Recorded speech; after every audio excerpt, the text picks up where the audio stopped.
Mwaramutse mu ndwi iheze hari umuntu twari gufasha ari gusaba nuvuga ubuhungiro muri inzira bita resettlement mu Congereza canke ngira ngo reinstallation mu Gifaransa.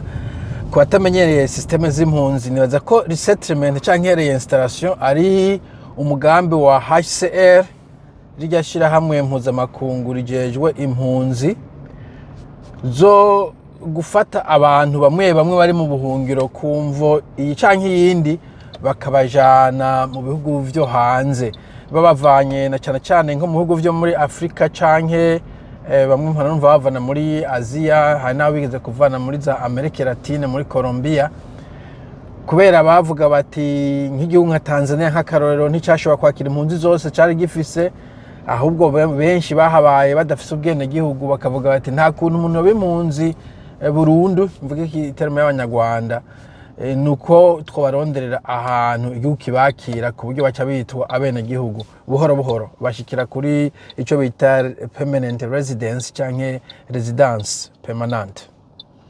Bo sinagomba kurandira kuri iyo definition, ariko ico nashaka kuvuga ni ico nshaka kuvuga kirerekeye mbere n'impunzi yo bivuye nk'i Burundi dufate bakiyaranje ku nzira yose agashika nko mu gihugu nk'Ububirigi canke Australia uko yashyize hose, mugabo akaba zikarasaba ubuhungiro mu bisana n'ibintu bijanye no gusaba ubuhungiro kenshi na kenshi mbere ushobora no kubikenera usavye immigration inzira zazo zose, ushobora kuba uri nk'umunyeshuri waronse akazi n'ibindi ukubona bishoboka. Ariko reka mpagarikire kuri kuko arico twari nazindukiye no munsi kandi arico twariko turakora muri iyo ndwi iheze. Ico ndashaka kuvuga ahanini nuko wo kwitegurira ibibazo bakubaza, nico nashaka kuvuga kuri interview ukaza witeguye kabisa, kuko barakubaza ibibazo bikomeye cyane kandi kenshi na kenshi utegerezwa kuvugisha ukuri. Musane ko bavuga ko mu mategeko utiza kuvugisha ukuri, ko ubeshe bashobora kukwima nibizokurikira ntibazokwemerere. Ariko kenshi na kenshi novuga ngo abantu barabesha, hari gihe umuntu akoresha ya mvugo bita y'indenzarugero. Urabona nko mu Burundi urashobora ngo yaranyishe warunyereye gusa ngo nari mpfuye ku imvugo y'indenzarugero.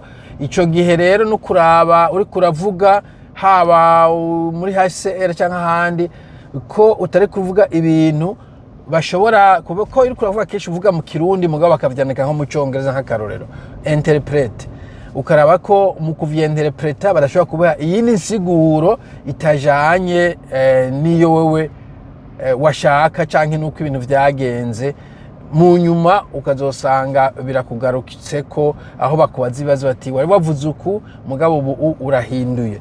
Nico rero nshaka kuvuga kenshi na kenshi no kuraba ko ivyo uri kuravuga harimo ico novuga consistency cyangwa ko bigenda bisa. Urumva dufate washyize muri Tanzania canke mu Rwanda canke ahandi mu Buganda, ukavuga ko mu kwezi kwa12 k'umwaka wa 2013 hari umuntu yaguteye ku nzu, hanyuma hageze ko usaba ubuhungiro mu hanze muri Australia canke mu France, kuvuga ngo ivyo bintu vyabaye mu kwa 4 2014. Ico gihe baba baravyanditse, baba bafise dossier yawe hasi yarashobora ati kuri kuvuga ibintu bitandukanye wo bisigura gute.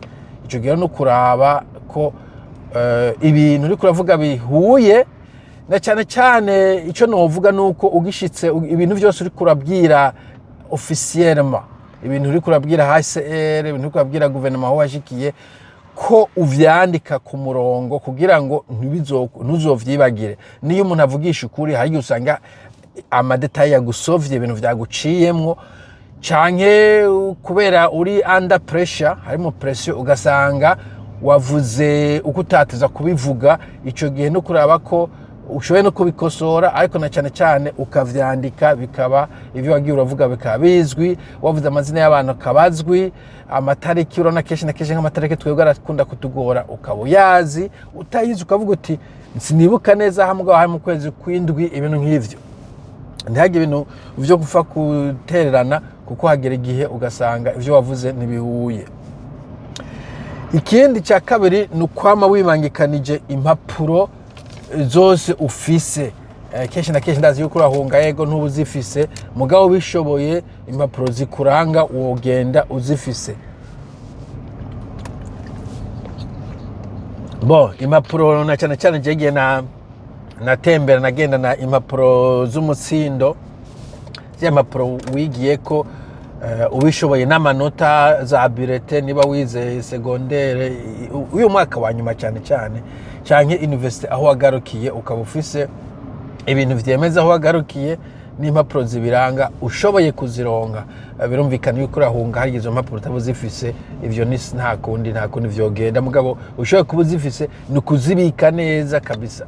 Hari impapuro zibiri na cyane cyane novuga rumwe kuri bose usanga abantu benshi iwacu tutagwitaho ico bita certificat d'acte de naissance canke certificat de naissance canke birth certificate.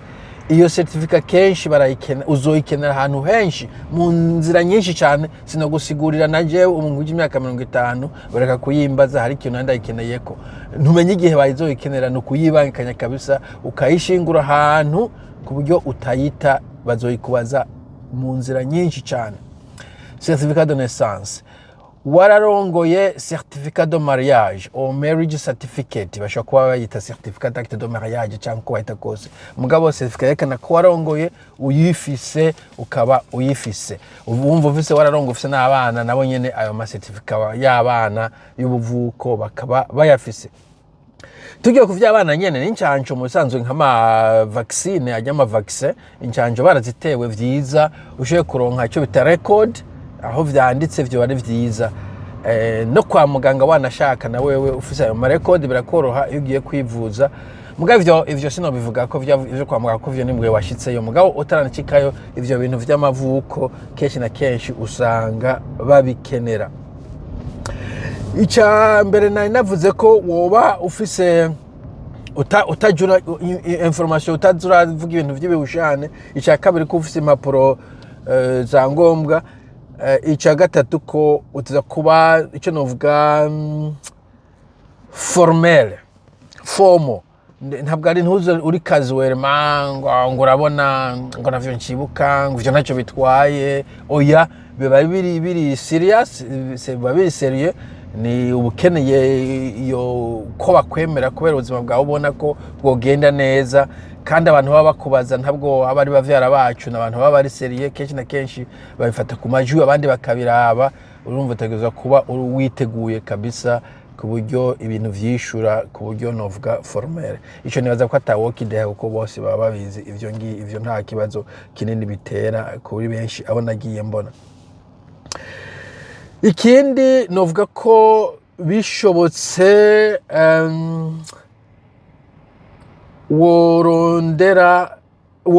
worondera ntuzeye evidence ivyerekana ikintu bishobotse niba nk'akarorero warigeze gukubagurwa ukaba ufise wagiye kwa muganga ukabikaziye impapuro bagiye kwa muganga baragufashe mu maradi ukaba zifise warashoboye gutanga raporo muri polisi ahantu ukaba uyifise ikintu cyose cerekana bijya bintu uvuze bita ngo ni claim mu Cyongereza canke sinumva ko ari birego mugabo ibintu byose uvuze ko ushobora guca bitangira evidence no kuvuga ivyerekana ko kucabaye ico gihe biragufasha ko ivyo uvuze vyemegwa gusumvya iyo uri kuravuga ku munwa gusa kuko baba bazi ko impunzi kenshi na kenshi hari gihe ukuri bamera nk'abaguhirika gatoyi sinovuga ngo barabesha mugabo baraguhirika ibyo nawe ngira ngo murabizi umuco gihe rero ushobora kuba ufise izo evidence vyo gufasha cane.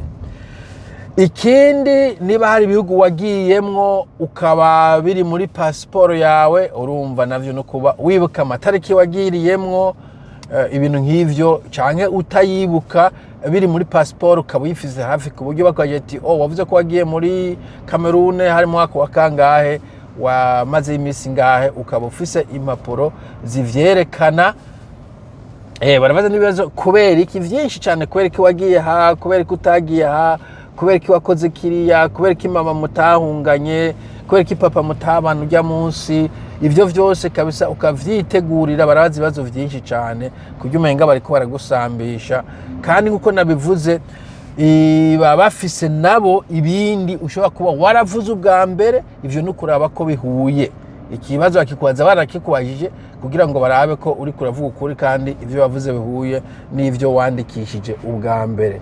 Hagati y'ivyo kandi hamwe n'ivyo ntuze ikintu bita assumption, assume, suppose, ntuze wibaze ngo ujya muntu ariko kubaza n'ikijuju canke ngo ntavyazi kubera abakure muri Australia.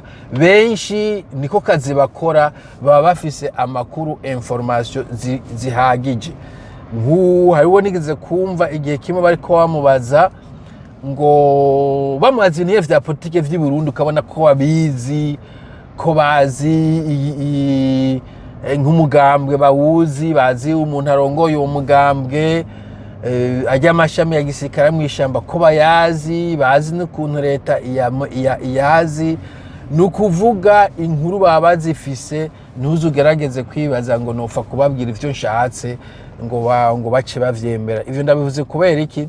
Harimo abantu babibaza ngo abandi nta makuru bafise. Ndibuka hari igihe twigeze guhura n'umutanzania muri South Africa, batubwira ngo n'abarundi. Hanyuma sinzi umugabo ntivya bitwerekeye, mugabo yavuze ati reka genda kwereka abantu ko bari kubesha, kuko ntabwo ari abarundi abantu, reka ndakwereka ushima babeshe, kuko twari kuvuga mu Giswahili natwe ntibari bamenye ko turi abarundi twaba mu Giswahili. Ati mugabo abagabo bariko barabesha, je naba Igiswahili bavuga si Kirundi. Aca baza ati none mu Burundi muva hehe? Nyamba bavuze mu Rumonge, bavuze ati tuguma tuganira. Aca bavuga ngo none se ngo narageze kuvuga ngo Burundi ngo iterane ngo ivi Bujumbura ngo igashika mu Rumonge ngo hagenda amasaha amgahe. Abatanzania ngo pale ngo sio mbali sana, ngo ni masaha mawili tu, saa mbili tu, umva ngo na masaha abiri gusa iterane. Mugamba ko byari ibintu bari kwegeranya batayiteguye. Iterane ntabwo igenda, nta terane iri mu Rumonge ijamo, nta terane iri mu Burundi. Ivyo rero kwibaza ngo umuntu ariko gukoresha interview ntavyazi, ukahava umubwira ikintu yumva azi ko neza atariko kimeze, ubwo rero no kwitegura ukagerageza ukafata ko umuntu muriko ariko arakubaza ibintu abizi uko vyagenze. Utabizi vyiza no kumubwira uti je bivyo ntavyo nzi, akubaje ati uyu mugambwe ukora ibi n'ibi, uti je umugambwe ntawonzi, canke niba wari urimo uti je nari ndarimo mugabo twebwe twari abantu bato bato, ivyo bakuru ntitwabimenya. Ibintu nk'ivyo mugabo ukagerageza ntugire nk'ubabesha ubaza ngo ntavyo bazi. Nico nashaka kuvuga, hanyuma mugira umunsi mwiza, bye.